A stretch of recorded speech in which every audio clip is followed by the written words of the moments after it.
I love Friday nights. Friday night. Everybody sparkles on Friday night. You can tell a Friday night crowd when you walk out and you see an elderly lady in about the 8th row plugging a marital aid into a wall socket.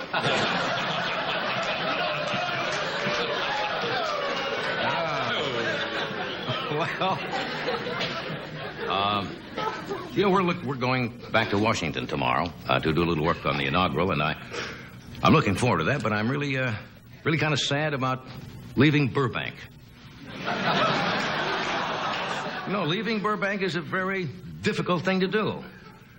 In the same sense that I hated to leave Guam during the Japanese invasion. How are you, Tom? Doc is off tonight. Filling in is Mr. Tommy Newsom.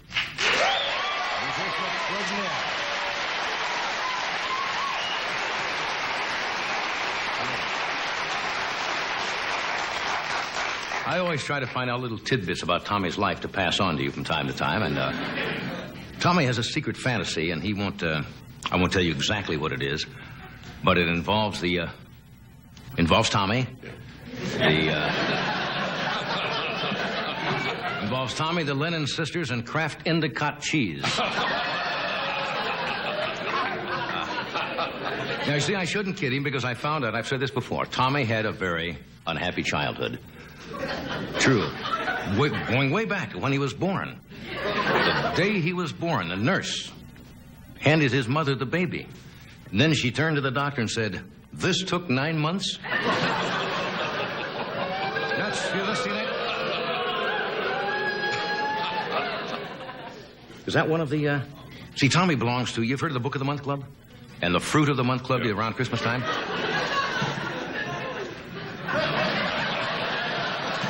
Tommy belongs to the Suit of the Month Club. What you do, first they mail you 6 suits for $1.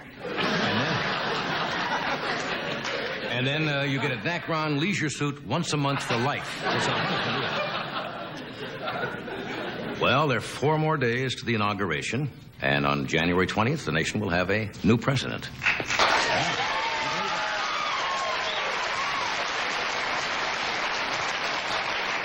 You realize when Reagan wakes up on January 21st, he's going to be faced with the terrible realities and the burdens of the Oval Office? And then he's going to say, "Wow, I could have had a V8. Might happen. You're going back. Ed's going to be at the Kennedy Center, right, tying all the inaugural balls together, and you have not been...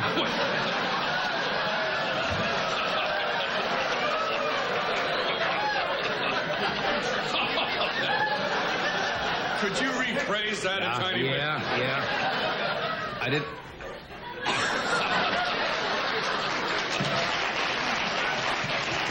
Sounded terribly like a surgical procedure, didn't it?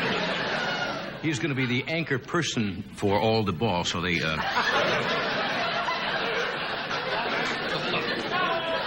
8 balls in Washington. I'm ashamed of all of you. Anyway, Ed hasn't been back there since the incident of some years ago. Yeah. Remember, we were there, and it was a winter day, and Ed went out, and some people were having a bonfire at the base of the Washington Monument. And Ed stumbled by and said, it'll never get off the ground. It was embarrassing. Now, the First Lady-elect, Nancy Reagan, wants this inauguration to really be remembered. She asked fashion designer Halston to make red, white, and blue tea cozies for all the fire hydrants along Pennsylvania Avenue. So it'll kind of dress it up a little bit. Okay. I don't know whether I'd want his job or not. That's a tough job. The economy is still, as you know, well, you know this is in bad shape. Just before the show tonight, 2 desperate men, two, stuck a gun in my ribs and said, "Quick, give us all your money." And I said, "Do you need food?" And they said, "No, we're invited to Reagan's inauguration. We have to buy an outfit. We're going to be a horse in the parade." 2 guys. That happened right before the show? Yes. I should have stayed with you. Yes, you should have. You could keep those people away from me. Did you read in the paper that Leon Spinks was mugged? Absolutely. In a hotel room yesterday? Leon Spinks, the former champ, was mugged in a hotel room. What town was it? I forgot. In Detroit. And while he was being mugged, I think Howard Cosell came right out of a closet. If Spinks is down, I don't know how much longer he can take this punishment. But they stole... The mugger stole $40,000 worth of jewelry and his false teeth. It's a shame Leon lost his teeth. There go his looks.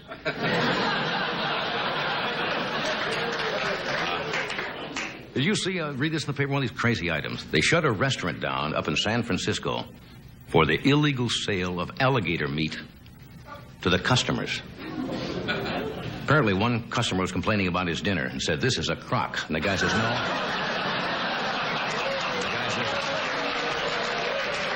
And the waiter said, "No, the crock is on the special for tomorrow night." He didn't understand. There's kind of a bonus, though, to eating in a restaurant like that. You can turn your leftovers into a matching set of luggage. Or perhaps not. We have a good show for you tonight. Bob Hope is here tonight. Mr. Robert Hope. Bob has just returned from a successful tour of the war between Tom Snyder and Rona Barrett. Been entertaining them. Now, because of our hour format, I had to make some tough decisions tonight on the show. I had to either cut the 7 young girls from B.J. and the Bear, or Sir Malcolm Throckmorton, the biographer of Marcel Proust. And we picked the girls because, as we say on this show, it's between books and buns, we go with the buns.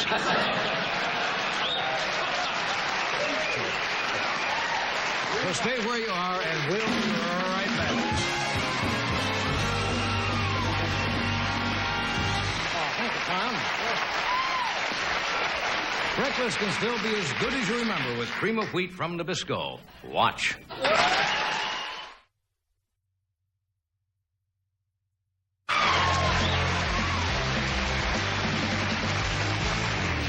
Thank you, Doctor. We have Robert Hope with us tonight. 7 lovely girls from DJ and the Bear, Argus Hamilton. Remember when you were a kid listening to radio?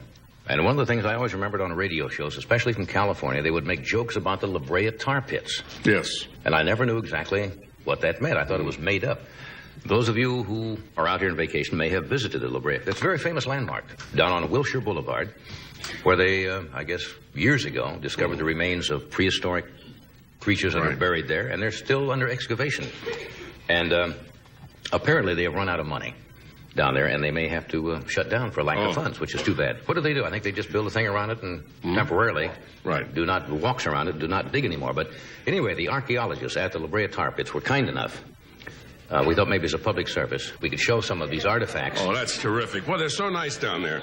A lot of shows couldn't get that. That's right. And by showing some of these prehistoric artifacts, maybe it would rekindle the interest in keepeping the digs, be wonderful. As they say, the digs yes. at the La Brea tar pits going. Would you like to see some of these? We'd love to. Oh, sure.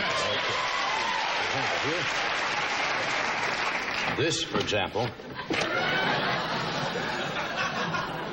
this specimen is 2 million years old. It was from the very first fast food restaurant, and it was Kentucky Fried Lizards.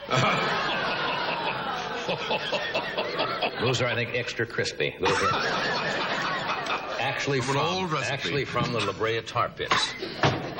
Let's see what we have here. Oh, this was for the full-figured cave woman, a Cross Your Rocks bra.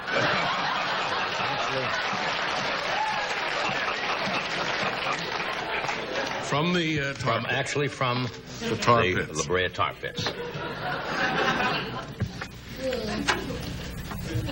I bet you don't know what these are.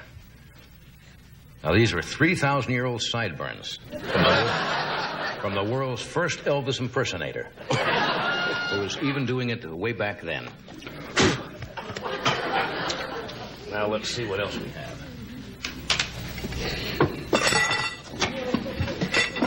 The very first gas station restroom key. Big rock.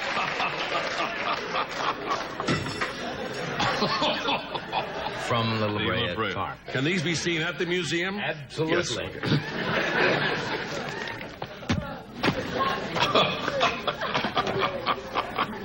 This is what prehistoric people used for their house pets. The first bag of dinosaur litter.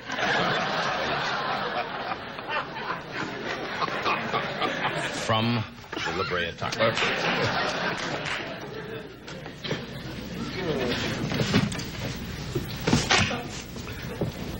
This was a movie poster for a movie made in 1 million BC, starring young Ronald Reagan, called Bedtime for Brontosaurus.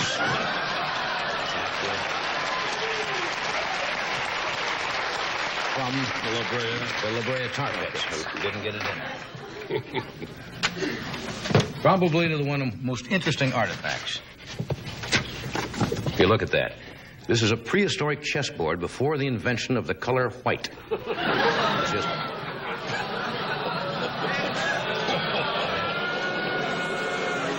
That's what they said then. They brought this out and said, let's play chess, and it just baffled them because they had no white squares on there. From the Brea Tar. The audience seems to think this bit is from the pits.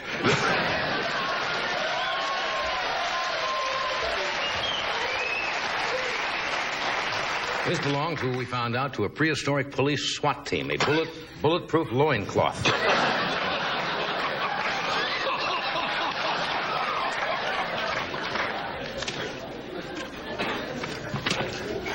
Here's a fossilized hand belonging to the first caveman who got lucky. Righto. We figured that's what that meant.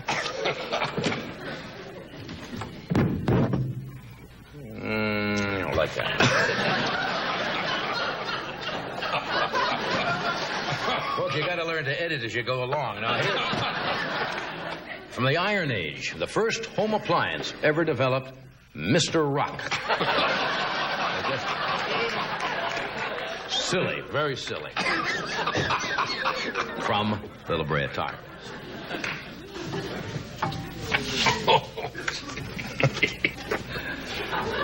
A mastodon odor eater.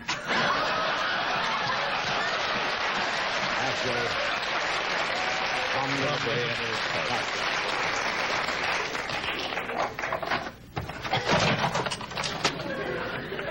This is what superstition cavemen carried around with them, a lucky dinosaur's foot.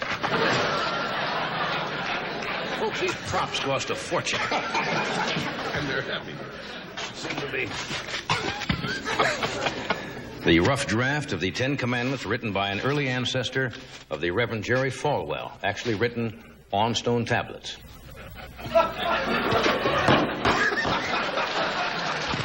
Sounds like we're in a cave. That's right. Should do this thing in a cave. What else do we have here? Get to the big stuff. What is this?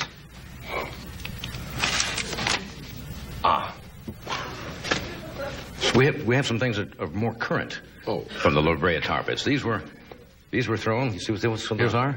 Yeah. Like little diapers. They were thrown into the tar pits by Brooke Shields, and up until last week, these were what came between her and her Calvin. Just these little... And to show you that prehistoric man even had a great sense of humor, they had...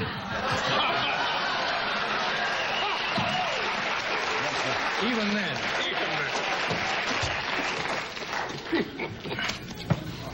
Here's something found in an archaeological dig in San Clemente. A prehistoric tape with 18.5 million years missing. I guess that's all we have. There's one more. What? There seems to be one more back there. One more. Give it a chance. Oh, this is more recent years. This excavation, they excavated this section of tar that Lonnie Anderson once sunbathed on. That's what it was so cheap and tawdry, we didn't want to do it. You had to get me into that. Okay. From the La Brea Tar Pits. From the pits. That material was from the pits. Okay. Oh, come on, folks. We're going to take a pause. Robert Hope will be with us in just one moment.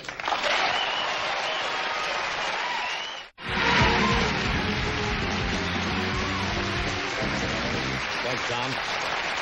My first guest tonight So much has been said about Bob Hope, there's really nothing left to say. He is an American institution. And this Sunday, January the 18th, his all-star anniversary tribute, 30 years. Television comedy will be on NBC from 9 to 11. Would you welcome Bob Hope?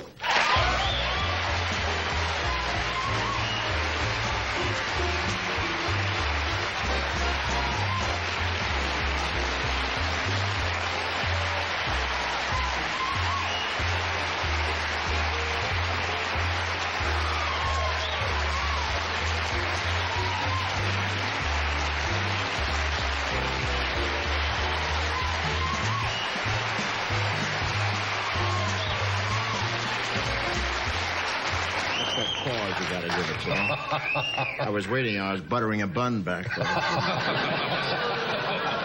Were you really? No golf, huh?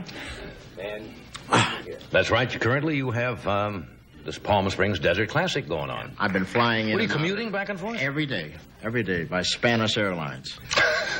Spanish Airlines? This guy has a plane. I've just been flying up, playing golf, flying back, editing the show, working with... I understand one night Gerald Ford filled in for you? Yeah, he filled in at the gala. Was he funny? Yeah, he's very funny, they tell me. Yeah. He'll never do it again. No, he said, Bob is busy, but I'll pardon him. That was his big laugh down there.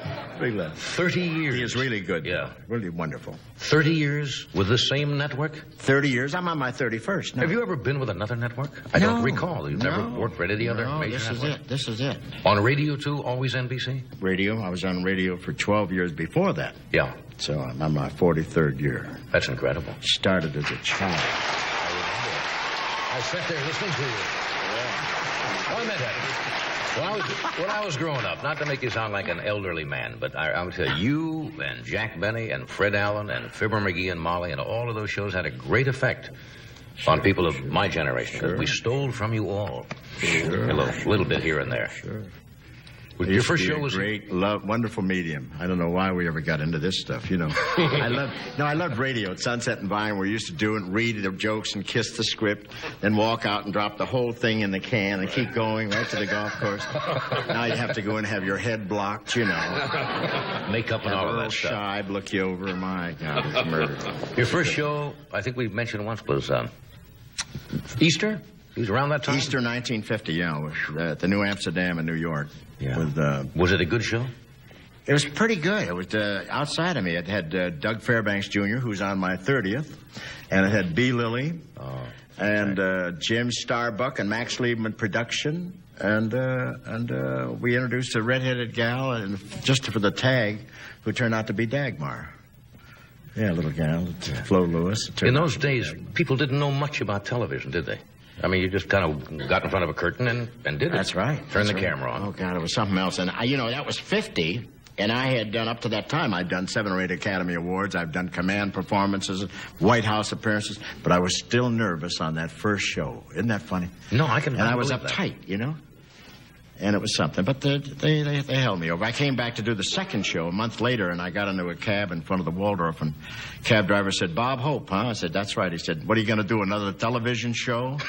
I said, that's right. He said, your first one wasn't too good, I said, who asked you? He said, I'm the public. I'm the public. And I went right in and hired Tom Petty, and I opened my second show with that scene. That's a funny idea. In those days, it wasn't as funny as it was in the cab. In those days, of course, they had no such thing as tape. That was black and white in 50, and you didn't get any retakes. It was go out and do it. What'd they do? Make a kinney, didn't they? Make a kinescope. Well, they had a kinescope, which really kind of taking a film of a television show. And everybody looked like they were underwater. Those kinescopes. And then they didn't play here, if you remember in those days. The shows would appear in the East first, and about 3 weeks later, they would send them out to California, and they would play the kinescope. There was no. So. Oh yeah, there was no cross. What was the cable? Didn't the cable? Was it radio? The cable came in from Salt Lake or something? They came to Salt Lake, and then the cable brought it in. Yeah, later on, but not until the 60s. I don't think we had stagecoach with Ronald Reagan driving or something. Something like that. I understand you had a lot of people here at NBC last week. We had. And even Fred Silverman on the show? We had Fred Silverman, and wait till you see him. It's a collector's item. He's smiling. He's smiling. And he gets a couple of laughs. He does about 3 minutes, and, and it's funny. We have a clip. I understand this has to do with jokes about your nose. Yeah. When did you first start making jokes about you have a unique nose? I mean, it's a nice nose. We're going to talk about heads. I'll tell you what. I do. They've overdone it. They had to have something that was strange about me. You know, the writers. So they start. Now, do I have a funny nose? No. Thank you. No, you don't have a funny nose. How about you? See what the writers dig up? That's right. Dirty writers. What is this? Just a composite of things over the years about? Yeah. Well, that's just one of the scenes that I pull out of a Danny Thomas, a personal appearance, and I say he gives me an award, the Danny Thomas Award. He's the only one that ever received it. So let's roll the tape. And then we go in the nose joke. It's a little preview of. What a beautiful bunch of stars are here tonight. I appreciate this. With all these celebrities, seating was a problem until we decided to do it alphabetically. And I want to thank Claude Akins for the suggestion.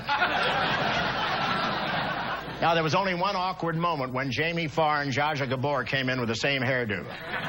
Danny, this is a wonderful award, but I'll have to think of a special place to put it. Why don't you hang it on your nose? You just put this cone over your nose. There you are. Why can't I have a cone like the one you've got on your nose? I had to pay through the nose.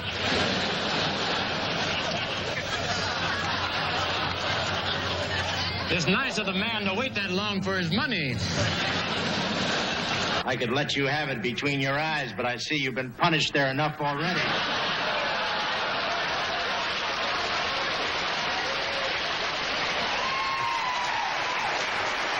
We'll take a break. We're coming right back.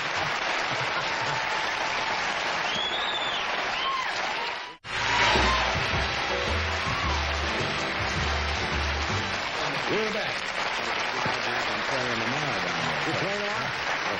We're talking about Bob's desert. You said Bruce Litsky shot what today? Bruce Litsky. He's leading again today, but he had a 30 on the back nine of La Quinta yesterday. Oh, 30 strokes for 9 holes? He was 2 shots ahead of Jerry Pate and Jack Nicklaus. And Trevino's right in there, so it's really a horse race. What do you normally shoot now, all kidding aside? Ask me how I'm playing. How are you playing? If it was a prize fight, they'd stop it. I played pretty good on Wednesday. I only fell out of the cart twice. And that's while I was putting. What's the best round? What's the best round of golf you've ever had? I had the best round, of course, was O'Donnell, which was a 9-hole golf course, which in two different sets. I had 66 there. Well, it's about a long time ago. Then I had a 71 in 1952, playing with Shelley Mayfield. That's the best round in competition that I had. That's pretty 71 at White Sulphur Spring. Well, if you would have really stayed with it, you could have probably gone on tour. Oh, no, with the girls. Sure. No. You got to work. You got to work hard. Yeah. We couldn't do it. We don't have time to do that. You have to practice, don't you? That's it. Beat yourself down a little bit. We're going to see each other. We're going to be back in Washington, D.C. You've been at more of these inaugurals than I have. Well, who's the first president you entertained? Roosevelt, I think you said once. Roosevelt. FDR. Not Teddy. Yeah. I knew you. Bing always said Lincoln. Where did you go? It's what? What's the temperature right back in Washington? It's 40 today. Well, that's not bad. I just talked to Frank today about the thing, and it's 40. It's warmed up. Yeah. Because it was about 20, wasn't it, or something like that? You said Johnson had a good sense of humor. I remember we talked about that Johnson once. Did, right. Kennedy was awful sharp. Johnson was something. He was driving down through Texas. He liked to drink beer and drive fast. And the cops stopped him. He was driving himself, and the cops stopped and went back for his book. When he finally got back, Johnson cranked the window down. Cop looked and says, "Oh, my God." And Johnson says, "You better believe it."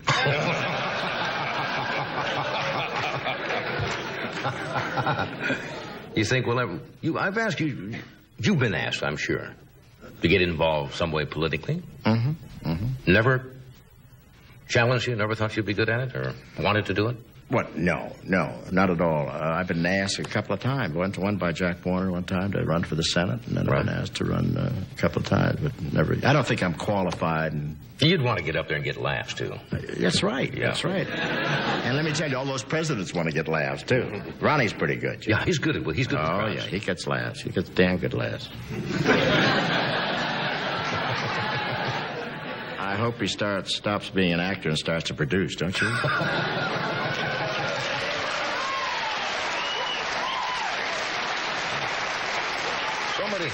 I don't know where somebody got these photos. Oh, come on now. Come on. Come on, we always like to Where do did these. you get them? I don't know. Somebody brought this. If you would like to see it, I'm going to guess how old you are here. Oh. Not more than, what, 7, 8 years old? Maybe younger. I don't know. Robert Hope as a child. Oh, my God. Wasn't he adorable? Oh. That's sweet. Now, if you want to see a snazzy-looking 17-year-old... Looks a little gay, doesn't it? Now, 17 years old. Now, look at that. Yeah, man, I could go. In your dancing days. All I needed was food in those days. that's from vaudeville. That's my first vaudeville picture. Yeah. I was lean, buddy. Yeah. Where are you going after the inauguration now? You got your show on Sunday night? I'm coming right back here. I'm coming right back here and go to Palm Springs and play a little. Yeah. Golf, because I've had it. I'll tell you. Yeah. Somebody found this today. I don't know if you've got this or not. World's greatest golf jokes. You ever had this? No. Somebody says you might like to have this. That's great, isn't I it? have no gag for it. It's just great golf stories. Isn't that wonderful? I never give you gifts or anything. No, it's about time, John. Now, that's nice, isn't it? Yeah. I showed Nicholas my swing the other day on the tee, and I said, what do you think? He said, are you on marijuana? I said, no. He said, try some. Hey, Sunday night, 9 o'clock.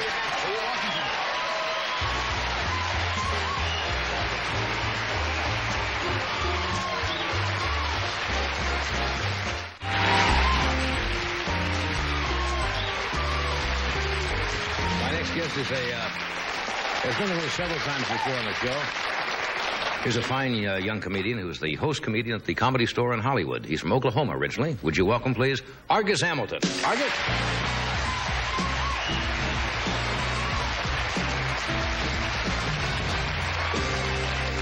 Thank you very much. You all sound like a pretty good crowd, are you? Oh, good. Thank you, because I'm out here in California. My folks are back in Bartlesville, Oklahoma, watching me tonight. And my dad's a Methodist minister there. Bartlesville, Oklahoma is one of the richest cities in the country per capita. And my dad's a Methodist minister there at the First Methodist Church and Trust Company. It's nice to be out here is all I can say. I think I'm sort of turning Californian now. I've been out here for 4 years. And it's great. I went body surfing on Christmas. Spent a nice New Year's in the hot tub. And I no longer say the word yes. I just say totally.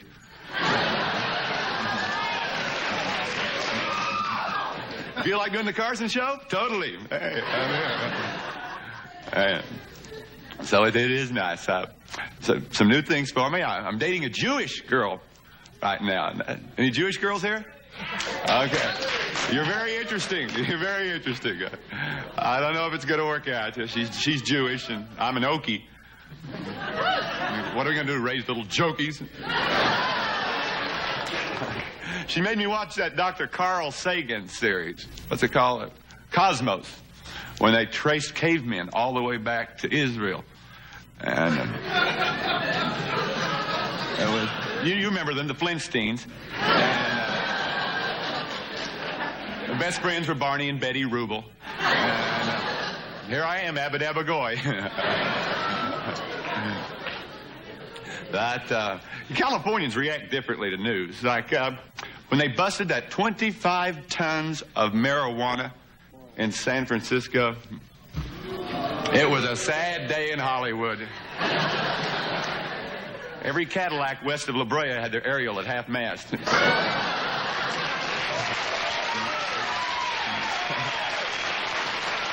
It's a hip crowd.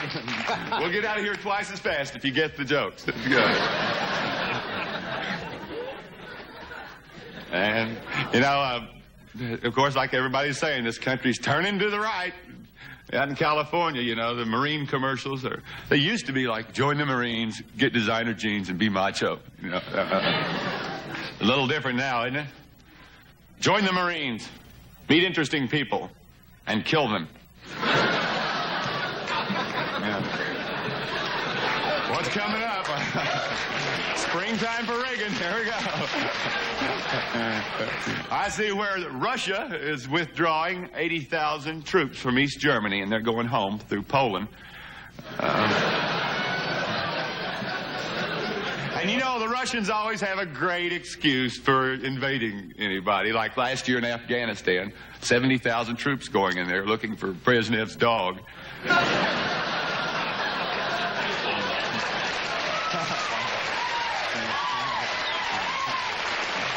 Like, here, Spotsky, here, Spotsky. This dog, I tell you, don't mind us. And, of course, I hear Reagan's going to use show business to teach those Russians a lesson. If they step 1 foot into Poland, Ronald Reagan will order Radio Free Europe to play Bobby Vinton's greatest hits. They'll be out by Mr. Lonely. No problem. And I'm looking forward, like everybody's talking about, to the inauguration coming up. Won't that be something? Well, Jimmy Carter and Ronald Reagan will be up there on the podium together, our choice of 1980. You know, a movie star and a farmer. Peanuts and popcorn. Look at this stuff. What do you know? Reagan will be a lot of fun. He said he will not take his presidential salary.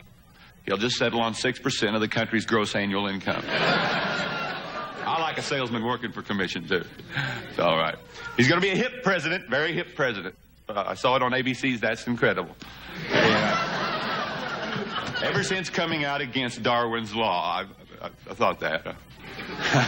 He forgets the Darwin scale. We all took biology, remember? It goes amoebas, reptiles, monkeys, actors, chimps, man. It's fun.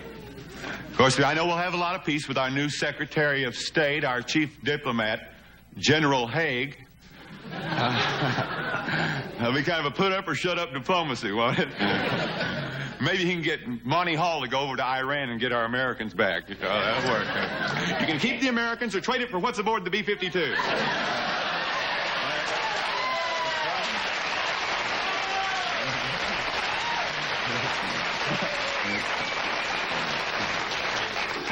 I'll give you $24 billion for some sane government, you know. Golly. You know what? How many folks here? I saw Leonard Nimoy the other night. Y'all enjoy watching him? Leonard Nimoy? Yeah. He was in search of John Anderson. And, what's happening? I like John Anderson. I like him. I like John Anderson. He reminded me of every math teacher I ever had. He should have campaigned like a math teacher. It'd have been a landslide for him. Campaign like he looks. Like a math teacher posing a problem. Like if he had told us, if we give Iran 20 missiles and Iraq 20 missiles, what will be the price of gas by Tuesday?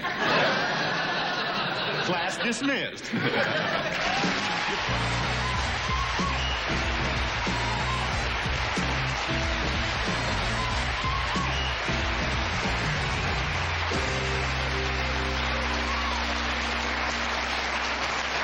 We'll be back in a minute.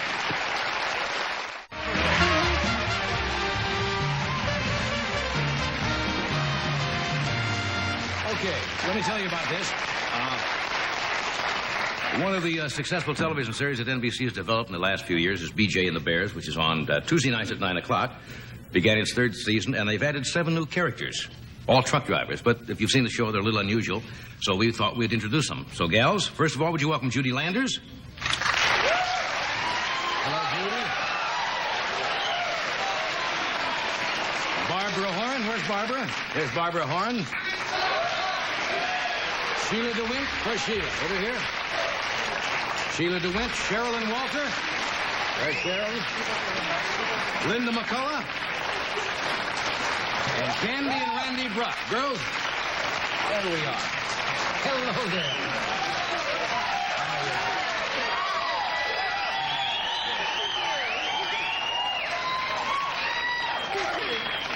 I feel like Merv Griffin with another one of his fabulous theme shows. Yeah. Where's Judy? Here I am. You're Judy. I'm Judy. Yeah, I saw I saw the episode this week. You did? Yes. Did you like it? Yes. You were... Now, does anybody know how to drive a truck? I know how to drive a truck. I saw you, but, on television, you can fake it, But I really know how to drive it. Where'd you learn to drive a truck? Well, I just sort of figured that if I was going to play a lady trucker... Yeah. And I wanted people to believe it... Sure. Then I had to believe it, too. So, one of the drivers took me out for a day, and I learned how to really drive it. How many gears is it? How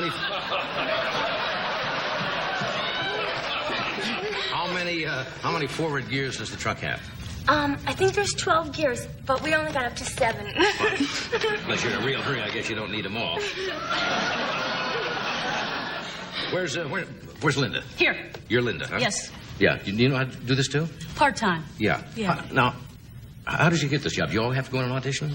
Oh, sure. It's a regular thing, Yeah. Go in and do your thing, and, they like the way you look. Come back, do it again. Come back, do it again. You know the old format. Isn't that how you got your job? No, true. People I had to sleep with to get this job.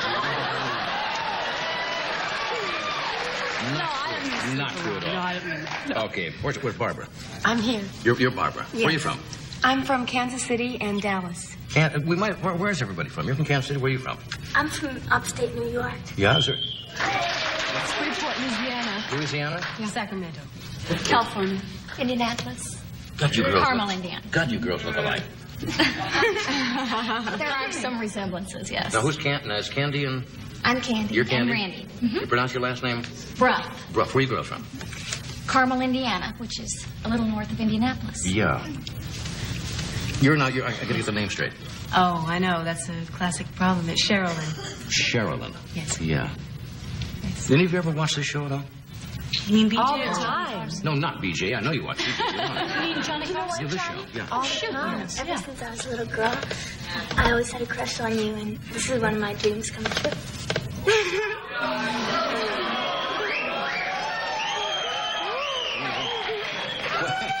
When did the crush leave you? You always say a little girl. You know you've been watching the show that long? Yeah. I have, too. Yeah? Yes, absolutely. I always dreamed I'd grow up to marry you.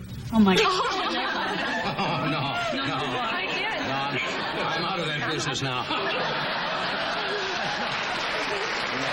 Come on, are you putting me on? I am absolutely not. Oh, come on. I'm not. You look a lot like my father. Yeah.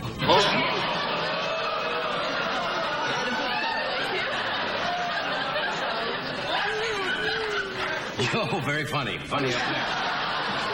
Nothing wrong with loving your daddy, is there? No, that's right.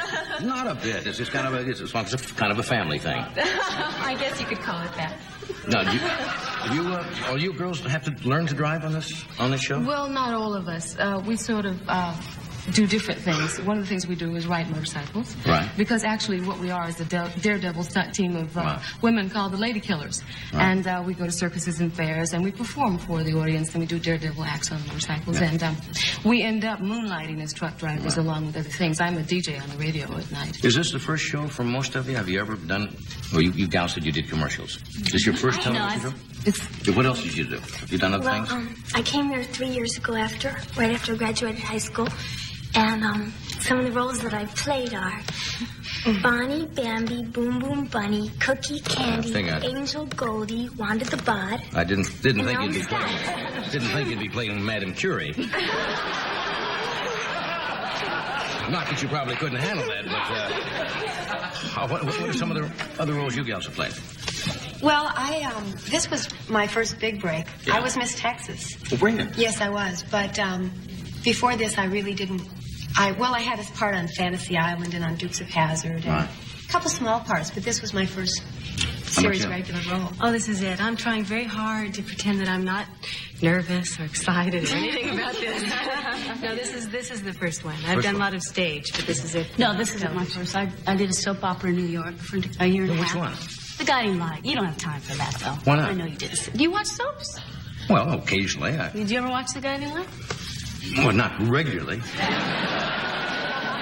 What part would you play? What part? Well, at the time I played illegitimate child. You know, your basic role. Your basic yeah. daytime stuff. Yeah, student nurse, fell in love with the town baddie, got dumped, gave up the virginity. You know the whole Sure. scene. We can't even do that.